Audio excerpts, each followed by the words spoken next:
안녕하세요. 너무 반갑습니다. 오늘 특강을 맡은 성균관대학교 시제부입니다. 반갑습니다. 네, 온라인으로도 너무 반갑습니다, 여러분. 네, 지금부터 교보 인문학 석강 대상문화재단과 함께하는 오늘의 강의 그 첫 강의를 시작하도록 하겠습니다. 오늘 제가 준비한 이야기는요, 이 요새 혁명 시대라 그러죠. 무서워요. 4차 산업혁명, 또 디지털 문명에 대해서만 이런 이야기를 합니다.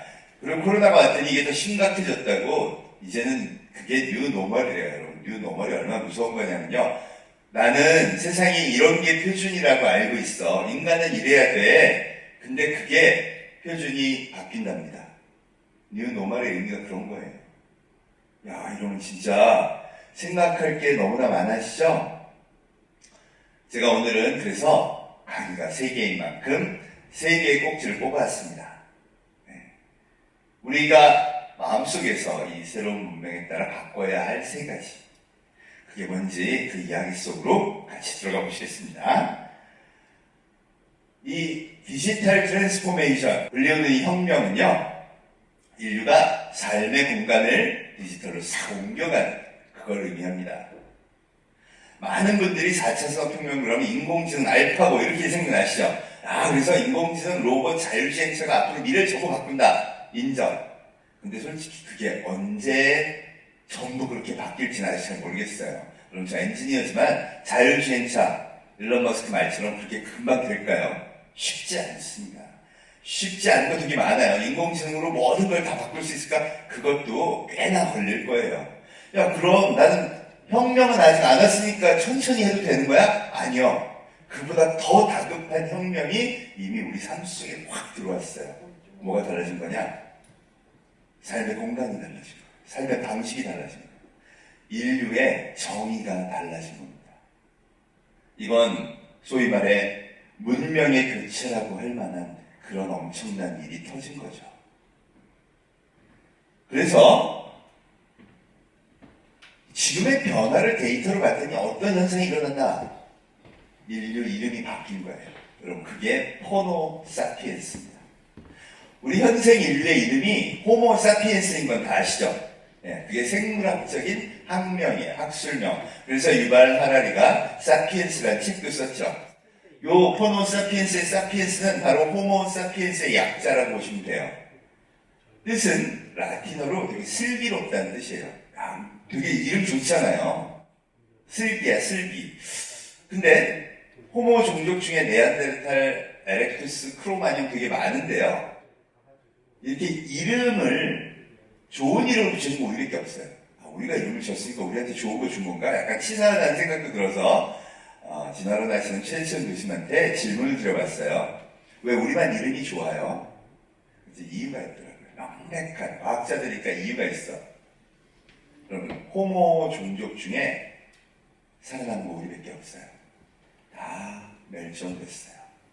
지금까지 발견된 호모 종족이 지구상에는 약 25종 정도가 있다고 했는데 24종은 멸종, 우리만 살아남았어요. 그 뜻은 뭐냐면, 왜 슬기로운 이름을 붙였냐?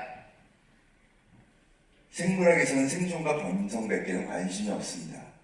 그런 관점에서 보면 그 많은 호모 종족 중에 우리만 어떤 변화가 오고 어떤 문제가 발생하고 어떤 상황이 벌어져도 막 빙하기가 오고 지진이 일어나고 전염병이 창궐을 해도 우리는 멸종당하지 않고 우리는 항상 잘 적응해서 살아남았다. 이게 사피엔스의 이름의 뜻이라는 거죠. 그럼 왜 호모 사피엔스가 신인류냐? 여러분, 지금 선진국 기준 스마트폰 사용자가 전 인류의 몇 프로일까요? 2018년 미국의 퓨 리서치 센터에서 조사했을 때 27개 선진국을 알아봤더니 무려 78%. 이제 80% 넘었어요. 대한민국은 몇 프로일까요? 압도적인 세계 1위. 그럼 이제 98% 정도 된다고 합니다. 2018년 조사에서 1등이 우리나라인데 94%, 2등이 이스라엘 88%. 보통 나머지는 다 80%. 특이한 게 일본이 59%, 중국이 59%. 아무튼 시키지도 않았는데 스마트폰 문화가 시작된 지 불과 십수년 만에 인류는 80% 이상이 야 이게 생존에 유리해 그리고 선택해버린 거예요. 우리는 그냥 생활하고 경험하다 보면 이게 더 생존에 유리한데? 그럼 선택하는데 폰을 든 문명을 선택한 겁니다. 포노는 라틴어로 스마트폰을 의미합니다. 그리고 이들이 이제 누가 뭐래도 지구 표준 인류예요. 여러분이 만약 익숙하지 않다면요. 하나도 창피하거나 문제될 건 없어요. 다만 표준 인류의 삶에서는 불편할 수 있을 거라는 겁니다. 안타깝지만 이게 현실입니다. 2021년 4월 12일 기준 세계 10대 기업이에요. 1, 2, 3, 4, 5, 6, 7, 8 8개가 오로지 포노 사피엔스들만 대상으로 하는 기업이 차지합니다. 특히 1, 2, 3, 4, 5위 보세요. 유명한 기업들이죠. 애플, MS, 아마존, 구글, 페이스북. 저는 이 5대 기업을요. 포노 사피엔스 디지털 문명을 창조하고 이끄는 기업들이라고 이야기합니다. 원래 그래왔어요. 완전히 새로운 문명, 인류의 생활 공간을 만들어낸 기업들이죠. 또 애플은 뭐라고 부르냐? 애플과 삼성을 저는 인공장기 회사라고 부릅니다. 스마트폰은 인공장기예요. 간 밑에 쓸개 밑에 스마트폰. 왜 이렇게까지 얘기하느냐? 이제 보시면 알아요. 이 8개 기업의 시가총액 합계가요. 1경 1640조. 5등까지는 알겠는데 그럼 6등은 누구야? 아시아의 넘버원 텐센트. 여러분 텐센트는 위챗이라는 메신저 앱, 그러니까 우리로 치면 카카오예요. 실제 카톡을 그대로 베껴서 처음에 위챗을 만들었거든요. 그게 아시아 넘버원. 중국에 또 하나가 있네요. 파리의 알리바바. 마윈이 만든 쇼핑몰 기업. 중국은 제조국가 아니야? 아니에요. 공산당이 딱 정했어. 중국의 문명 표준은 디지털이야. 그리고 아시아의 최강 기업을 2개나 갖게 되었습니다. 일본이 없어. 일본이 여기 있죠. 도요타 284조. 여러분 도요타의 시가총액은 일본의 1등입니다. 그런데 심지어 한국 삼성전자의 절반밖에 안 돼요. 유럽은요. 유럽도 없어요. 안타깝지만 미래 기대치는 이제 유럽과 일본은 떠났습니다. 여러분 주식 투자하시죠? 어느 주식 사고 싶으세요? 세상 사람들이 사고 싶은 주식은 딱 하나예요. 앞으로 확실히 오를 것 같은 거. 네. 그럼 생각해 보세요. 이게 1, 2, 3, 4, 5, 6, 7, 8이 전 세계 투자 자본, 전 세계 청년 투자들이 앞으로 제대로 오를 것 같아. 그리고 선택한 기업들이에요. 제가 이 강의를 준비한 이유가 뭔지 아세요? 개개인의 마음에 미래 기대치를 키워주고 싶어요. 그걸 심어주고 싶어. 그러려면 어디서 배워야 돼요? 전 세계 투자 자본이 전 세계 모든 개인들이 앞으로 쟤네가 잘 될 것 같아 선택했어. 거기서 배우자는 거. 거기서 바꿔야 할 것들을 우리가 찾아갖고 그 마음하고 일치시키자는 겁니다. 나쁜 거면 제가 이렇게 소개하려고 안 하겠죠. 괜찮아요. 지금의 자본주의 경제보다 훨씬 매력적이에요. 그래서 거기서 그걸 뽑아서 여기 있는 이 모든 분들과 함께 나누어 보려고 하는 겁니다. 최근에 재밌는 기업이 하나 꼈네요. 테슬라. 별명이 뭐죠? 제2의 애플, 움직이는 아이폰이에요. CEO는 어떤 사람이에요? 기존 관점 소음 미친 사람이에요. 그죠? 맨날 나 비트코인 샀다 팔았다 그거 갖고 놀고, 사람들은 뭐 클럽하우스다 SNS만 만들고 방 만들어서 거기서 놀고, 거기다가 테슬라는 앱을 다운 안 받으면 살 수도 없게 해놨어요. 포노 사피엔스 아니면 사람 취급도 안 한다는 뜻이에요. 거기다가 한 달에 한 번 소프트웨어 업그레이드 하지. 이러면서 소위 포노 사피엔스 디지털 문명의 아이콘과 같은 그런 인물이 테슬라의 CEO 일론 머스크입니다. 그리고는 저렇게까지 올라갔어. 그 전까지는 도요타가 세계 1위였는데, 작년에 도요타가 900만 대가 넘는 차를 팔았는데 테슬라 꼴랑 50만 대 팔았어요. 그런데 왜 미래 기대치는 저기가 높죠?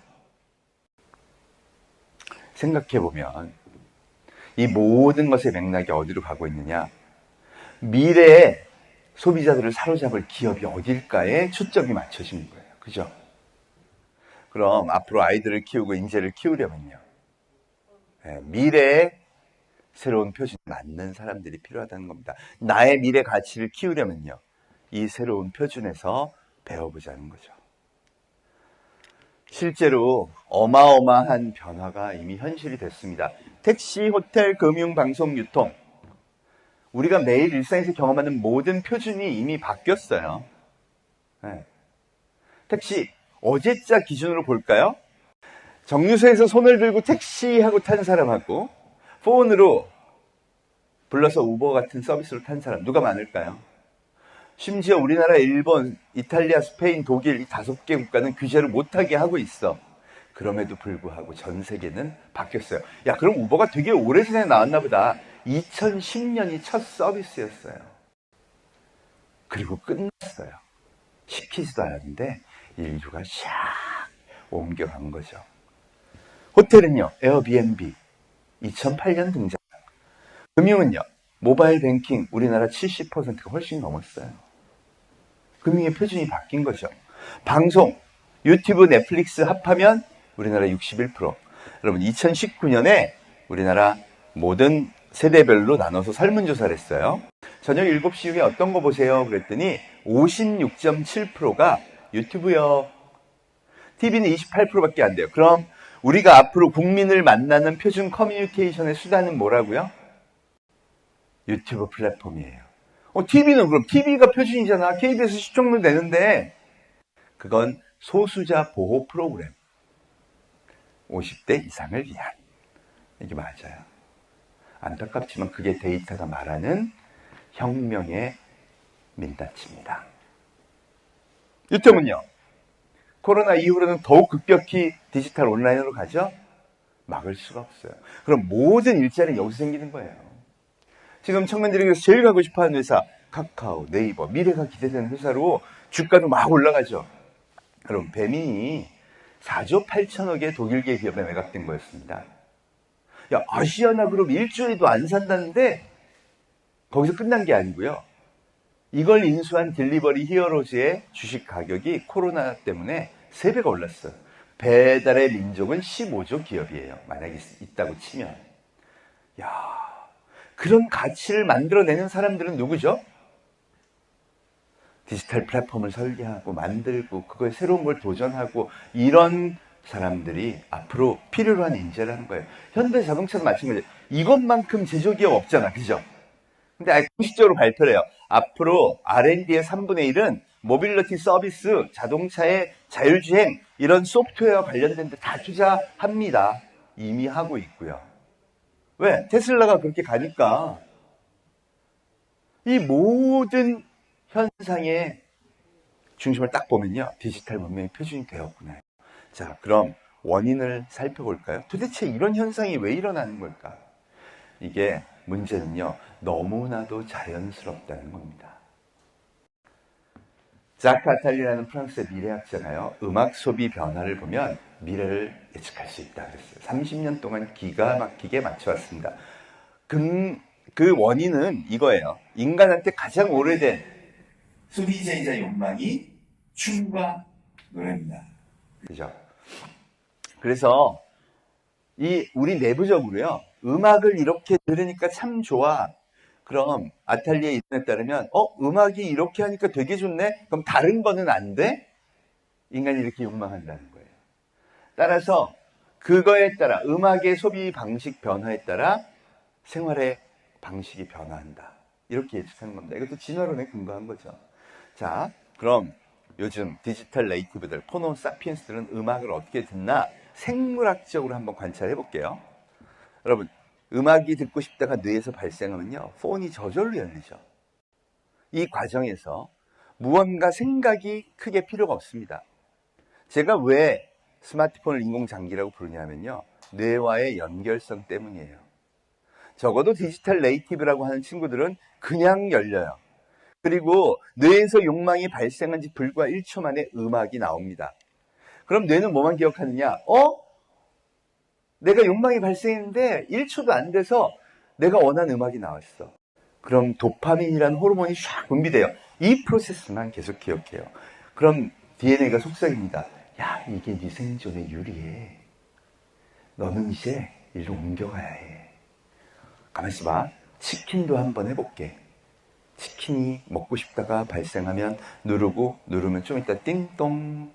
와, 이거 괜찮네. 느끼면 옮겨갑니다. 데이터를 그럼 한번 다시 볼까요? 왜 대한민국 국민 70%가 은행에 안 가고 모바일 뱅킹을 할까요? 종이 울린 거예요.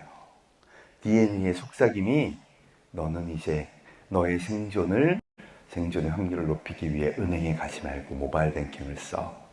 왜 대한민국 국민 72%가 아니 TV가 그렇게 좋다 그러고 정제된 컨텐츠라 그러고 거긴 거짓말이 없다는데 왜 굳이 안 보고 매일 유튜브에서 넷플릭스에서 내가 원하는 영상만 쫙 골라볼까요? 경험했더니 이게 내 생존에 높다고 선택해서 옮겨간 거예요. 왜 배달을 시켜 먹을까요? 옮겨간 거예요. DNA의 속삭임에 따라. 이건 절대 되돌릴 수 없는 것이기도 하죠.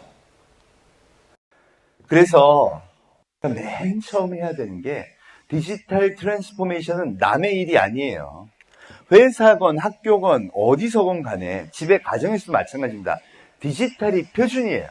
표준이라는 뜻은 초등학생부터 중학생 사이에 우리 사회는 이런 사회라고 가르쳐야 한다는 거죠. 여러분, 지금 이 사회에서 은행을 초등학생들한테 어떻게 가르쳐야 되겠습니까? 은행은 지점이 있는 거야. 은행에는 신분증과 도장을 가지고 가서 통장이라는 걸 만드는 거야. 여러분, 서비스 안 해요. 그거 돈 줘야 해줍니다. 이렇게 가르칠 수 없어요. 왜? 소수자 보호 프로그램이거든요. 지금 은행 지점에서 전체 은행 업무 처리하는 게 몇 프로인지 아세요? 작년부로 7%로 떨어졌습니다. 그럼 그게 표준이라고 교과서에 가르칠 수 없잖아요. 자, 그럼 여기서부터 갈등이 생깁니다. 애들한테 디지털 뱅킹에 이 은행의 실존을 어떻게 만지지도 못하는데 가르치죠? 그죠? 여러분, 은행 스마트폰 뱅킹 존재해요? 카카오뱅크 존재하나요? 가상의 세계 존재하죠? 그러니 이 아이들한테 앞으로 가르칠 때는 세계는 어떤 세계다? 디지털과 현실이 혼재된 메타버스라는 요새 새로 나온 이 혼재된 새로운 초월적 세계관이 당연히 표준이라고 가르쳐야 하는 겁니다. 와, 이제 막 헷갈리기 시작하죠? 달라져야 돼요. 우리나라의 지금 가장 큰 문제점은 뭘까요? 여러분, 어른들이 세상을 이게 올바르다라고 판단하고 있어요. 대표적인 게 이제 국회의원, 입법기관이죠. 평균 나이 58세. 이들이 금융의 법을 만드는 과정을 한번 볼까요? 다들 모여서요. 야, 어느 게 표준이라고 생각해? 아유, 당연히 지금까지 하는 게 표준이지. 그래? 그럼 우리 표준을 놔두고 요즘 디지털들을 많이 쓴다는데 규제를 완화해 볼까? 여러분, 국민 70%는 디지털 뱅킹하고 있는데. 왜 그런가를 들여다봤어요. 국회의원 평균 나이가 58세인데 2018년에 한국은행에서 조사를 했습니다. 20대, 30대, 40대, 50대 모바일 뱅킹 얼마나 쓰세요? 그랬더니 국민 평균은 68%, 50대가 50.5%, 60대 18%, 70대 7%예요. 그럼 국회의원들은 다 누가 결정해요? 법을 만들 때? 자기들끼리 50대, 60대, 그죠? 거기다가 리더는 나이가 더 많어. 그럼 10명이 모였어, 국회의원이. 그랬더니 너희 모바일 뱅킹 하는 사람 있어? 어우, 그런 위험한 걸 왜 해요? 3명밖에 안 해. 그래, 그러니까 야, 너희들이 얘기를 하니까 내가 규제를 좀 풀어줄까 생각을 한다. 이렇게 될 거 아니에요. 그게 아니라니까. 국민의 대표는 뭘 봐야 된다? 데이터로 표준을 판단해야 하는 거예요. 그럼 이미 문명의 표준은 디지털이에요. 이게 우리가 바꿔야 하는 이유라는 겁니다. 그러면서 등장하는 게 있어요. 빅데이터. 여러분 맨날 이렇게 버튼 막 누르시죠, 스마트폰. 하루 수백 번 눌러요. 기억은 안 나죠, 뭐 눌렀는지. 재밌는 건 뭐냐? 뇌가 명령하지 않은 걸 누른 건 한 건도 없어요. 다 뇌가 속삭여서 누르는 거야. 야, 너 뭐 보고 싶어? 뭐 하고 싶어? 뭐 사고 싶어? 그래서 데이터를 뭐라고 부르냐면 욕망의 흔적이라고 불러요. 그러니까 욕망의 흔적을 분석하면요. 오, 이 사람은 이런 거 좋아하네? 저 사람은 저런 거 좋아하네? 옛날에는요. 어느 가게 사장님도 마찬가지야. 단골 얼굴 기억했다가, 야, 이 사장님은 이거 좋아하지. 그러고 이렇게 하잖아요. 똑같아. 그렇게 하면 장사를 잘한다. 과거에는 그걸 예측하거나 기억하거나 사람한테 의존하거나 하는 방법밖에 없었지만 이제는 누가? 데이터가 분석을 해줘요. 그것도 100만 명을 다 각각 맞춤형으로. 와, 그럼 해피하죠? 그래서 빅데이터 분석이라는 게 사실은 고객이 원하는 걸 찾아내는 작업이라고 보면 돼요. 그래서 많은 플랫폼들이 이걸 써봤더니 야, 유튜브도 그렇고 넷플릭스도 그렇고 저거 써서 분석했더니 고객이 되게 좋아하더라. 고객이 점점 좋아하네? 학습을 시켜. 데이터가 많으니까. 그럼 알파고도 계속 학습을 통해서 답을 찾아내는 과정이죠. 사실 인공지능이 어려운 게 아니라요. 이렇게 생각하시면 돼요. 데이터가 많으면 A는 이거 좋아하고 B는 이거 좋아하는데 C는 어떤 거 좋아할까? 이게 방정식이잖아요. A 데이터가 되게 많고 B 데이터가 되게 많으면 C는 이걸 좋아해요. 봐도 알파고가 수를 찾아내듯 그런 답을 찾아내는 거예요. 근데 그게 잘 맞더라. 고객 만족도가 올라가더라 하는 게 입증이 된 거죠. 그래서 이 세 가지가 소위 인류의 새로운 삶의 방식, 교육의 방식, 비즈니스의 방식, 거의 모든 것을 구성하는데 근간이 되는 겁니다. 그럼 이제 아이들 교육을 한번 생각해 볼까요? 아이들 교육은 어디서 이루어진다? 우리 어쩔 수 없이 디지털 이번에 갔죠. 코로나 때문에 학교에 못 보내. 야, 그럼 디지털에서 이렇게 되는데 애들이 그 디지털에서 듣고 싶은 것만 들어봐 그랬더니 막 찍어. 그럼 애들이 관심 있어 하는 거랑 너 이들 시험 볼 테니까 문제 풀어봐. 문제를 다 풀었어요. 못 푸는 애, 잘 푸는 애 다 있겠죠. 그럼 AI가 판단을 해. 얘는 수학에 초등학교 2학년 레벨을 넘어갔네. 그럼 초등학교 2학년 레벨보다 더 좋은 걸 가르쳐야겠다. 얘는 아직 안 되네. 그럼 얘는 조금 더 이해를 더 충실히 시키고 그 다음 단계를 가야겠다. 이걸 누가 정해주냐? AI가 정해줄 수 있는 거예요. 그럼 이런 것들이, 이런 툴들이, 이런 도구들이 인류의 혁명적 삶을 설계하는데 굉장히 중요한 역할을 하겠죠. 그래서 이거를 전공한 사람들이 지금 엄청나게 각광을 받는 거예요. 그래서 뭐라 그러냐? 우리나라의 교육부에서 운영하는 디지털 교육위원회 이런 것들이 있습니다. 네. 거기서 디지털 교육 시대를 열어야 된다. 이런 얘기가 저뿐 아니라 당연히 많은 분들이 이야기하고 있어요. 그렇게 바꿔줘야 됩니다. 교육뿐일까요? 모든 기업의 코로나 이후에 가장 큰 고민은요. 디지털 대전환이에요. 그럼 이건 지상과제입니다. 모든 사람들이 다 이해하자. 이걸 많이 이해할수록 나의 역량도, 나의 미래 기대치도 올라가고 미래에 대한 비전도 올라가는 겁니다. 그래서 오늘 제가 여러분한테 이 뉴노멀, 새로운 표준 시대에 전하고 싶은 첫 번째 메시지는 이거예요. 인류는 디지털 플랫폼으로 이미 이동했어요. 그러니 나의 마음도 글로 가자는 겁니다. 여러분, 이게 쉬운 일이 아니에요. 나는 지금까지 오프라인이 표준이라고 그렇게 생각하고 살아왔잖아요. 그죠? 근데 이걸 어느 날 바꾸래. 이게 더 낫대. 절대로 그런 거에 대해서 사람들이 원래 동의를 잘 하지 않습니다. 왜 그런지 아세요? 방어기제. 내가 살아온 게 옳지, 뭔 이게 옳아.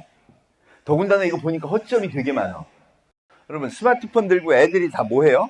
맨날 유튜브만 보고 있고, 맨날 게임에 중독되고, 이거 이래가 사람 되겠느냐? 앞으로 어떻게 될 거야? 부작용만 계속 보면 절대로 이동하라고 말하고 싶지 않죠.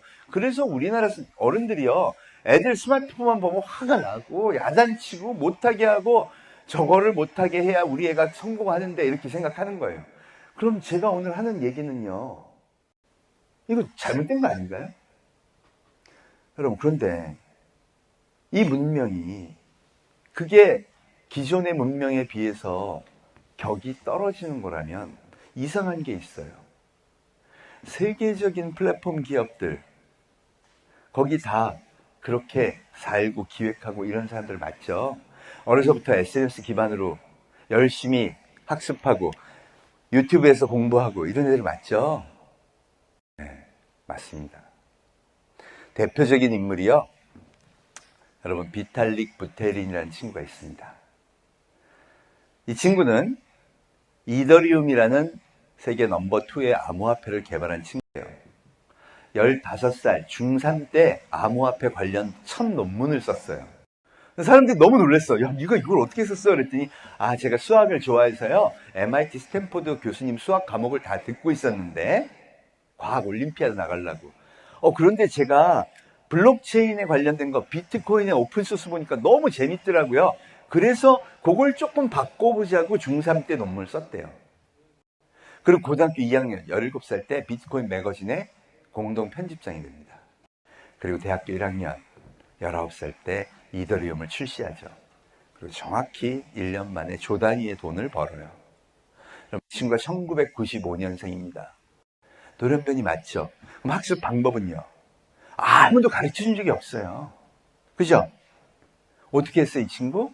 물어보니까, 커뮤니티 가면요, 비트코인, 블록체인에 관련된 형들이 많이 있었어요. 그 형들이, 야, 이거 갖고 공부하면 돼. 거기다가 나는 수학 잘 모르겠는 건 MIT 스탠포드 교수님 강의를 다 듣고 내 스스로 학습하는 게 너무 즐거웠어요.